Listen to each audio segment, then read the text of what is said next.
বন্ধুগণ নমস্কার। প্রথমে আপনাদের অনুরোধ করব আপনারা আমার চ্যানেলটি সাবস্ক্রাইব করবেন।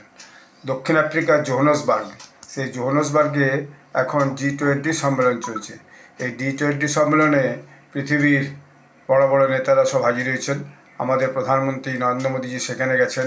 এর বাইরে ইতালির প্রধানমন্ত্রী জর্জিয়া মেলোনি, ব্রিটেনের প্রধানমন্ত্রী কের স্টারমার, কানাডার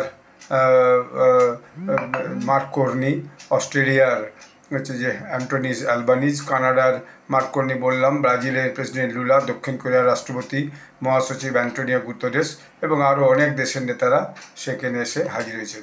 এবং সেই সামিটে দেখা যাচ্ছে আমাদের প্রধানমন্ত্রী নরেন্দ্র মোদীজি একটা মস্ত বড় রোল প্লে করছেন, অর্থাৎ তিনি বলা যায় মিটিংয়ের মধ্যমণি।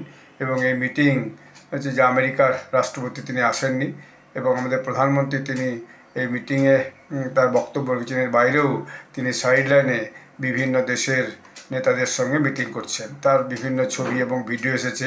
এই যে সম্মেলনটি 22 এবং 23 নভেম্বর গতকাল হয়েছে এবং আজও হবে। এখানে বিভিন্ন রকমের রেজলিউশনস পাস হবে। তার মধ্যে একটা রেজলিউশনসের মধ্যে যেটা মিটিংয়ের শেষ হয় সেটা অলরেডি পাস হয়ে গেছে। সেটা হচ্ছে কি যে আপনার জলবায়ু সংক্রান্ত, এই যে জলবায়ু সংক্রান্ত যে রেজলিউশনটা পাস হয়েছে, ঘোষণাপত্র হয়েছে, এটা শুরুতেই হয়েছে। ফলে এতে দেখা যাচ্ছে আমেরিকা একটু আপত্তি জানিয়েছে, কারণ ডোনাল্ড ট্রাম্পের উপস্থিতিতে এরকম বিভিন্ন দেশ মিলিয়ে একটা জলবায়ু সম্মেলন করবে, এনভায়রনমেন্ট একটা ঘোষণাপত্র করবে, এটা তার মোটেও পছন্দ হয়নি। কিন্তু পছন্দ না হলে কী হবে, বাকি সব নেতারা একজোট হয়ে এই যে মিলে আলোচনা করে এইরকম একটা যে ডিক্লারেশন, এনভায়রনমেন্ট ডিক্লারেশন একটা তারা প্রকাশ করেছে। রাগ বললেও কিছু করার নেই।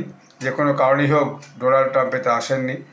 এলে হয়তো জানি না আমাদের প্রধানমন্ত্রীর সঙ্গে দেখা হতো কিনা বা মিটিং হতো কিনা, অনেক দিন তাদের দেখা হয়নি বা মিটিং হয়নি।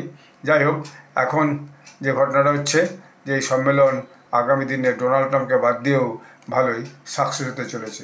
ধন্যবাদ।